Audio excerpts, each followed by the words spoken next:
So welcome to part 4 of the lecture on the ethical principle of respect for persons.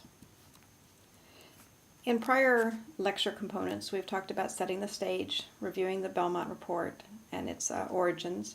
We've talked about the principle of respect for persons and how to think about analyzing for the principle.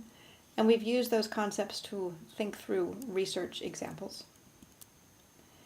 Here we can see the flow chart of characterizing who's involved, acknowledging or protecting issues of autonomy, and the significant role of informed consent.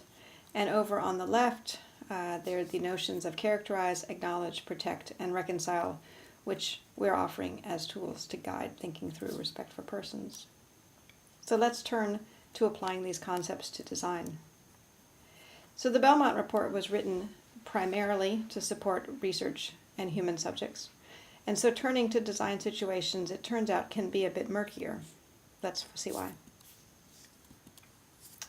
So let's turn to the Fitbit example.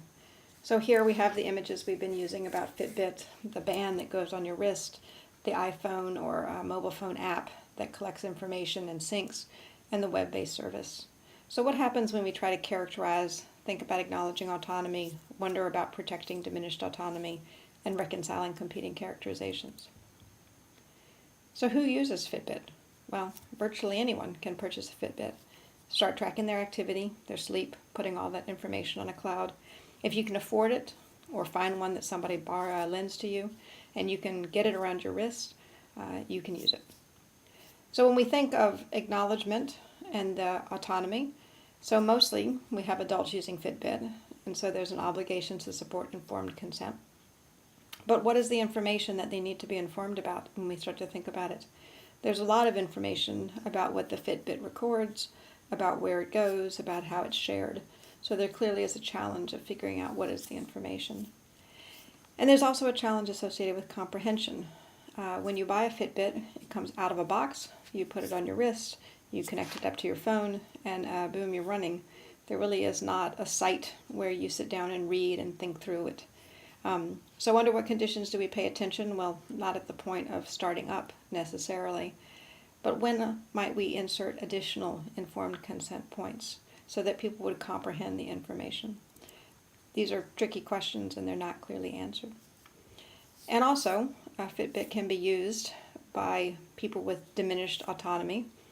So what might be situations where users are not autonomous? Children, or maybe almost adult children like 17-year-olds. So how do we reconcile these almost adults or almost healthy people? How do we protect them? Is there somebody else who should be supporting their informed consent? Does informed consent apply in the same sort of way? The issues raised by the notion of autonomy, decision-making, and informed consent are clearly applicable here, but murky. So the lesson of this design example, so many users, so many activities, and the challenge of really supporting informed consent. So let's turn to a more constrained example, a research direction by one of the researchers in the department looking at older adults, essentially 65 or older, 80 or older, and the use of patient health portals. So patient health portals are websites where you can get access to your medical records, medical test results. You can ask questions of your medical providers and get answers. And this is an interesting domain. So older adults tend to have more health conditions, different understandings of technology, different sorts of concerns, and having access to patient health portals may be valuable for them because of the health issues and challenging because of the other issues that I mentioned. So what does it look like to apply respect for persons to this particular situation? So we're talking about people who are getting health data, communicating with doctors, people who have myriad health conditions and variable technical knowledge, and people who might want to use health portals. So older adults, the reference to adults implies that they are adults and we need to acknowledge their autonomy, so we need to support informed consent. So what do users need to be informed about? And under what conditions, again, do we pay attention? So is informed consent something that happens at one point in time? Or is it something that happens many times over time?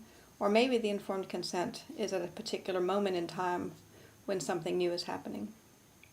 And also, what can we understand if we aren't medical people or technical people, as this population suggests? So this population and their use of patient health portals raises interesting questions that can be framed around respect for persons and informed consent. And there's also the issue of protection. When might older adults need to be protected? What about adults suffering from dementia, or adults who have so little technical knowledge they are at risk? Again, it raises interesting questions. So the lesson of this design example is that informed consent can vary across populations, in this case older adults versus the rest of the population.